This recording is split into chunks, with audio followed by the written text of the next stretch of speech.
Right, rear subframe off. There we go. Now watch this.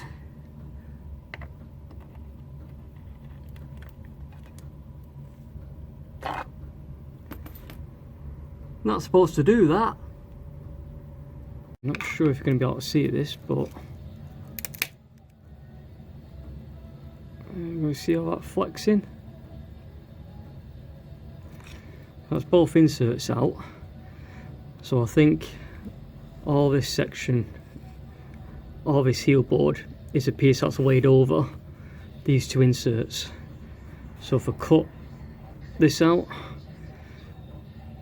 and get a bracket there instead, then just glass it all back in.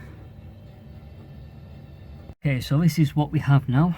I've chopped out the corner of the inside near the back of the subframe, and you can just see where the studs had poked through there. So that's the inside of the car. Now bear with me.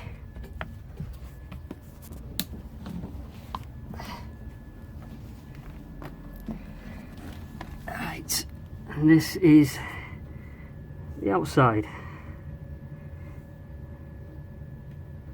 Right, what to do next?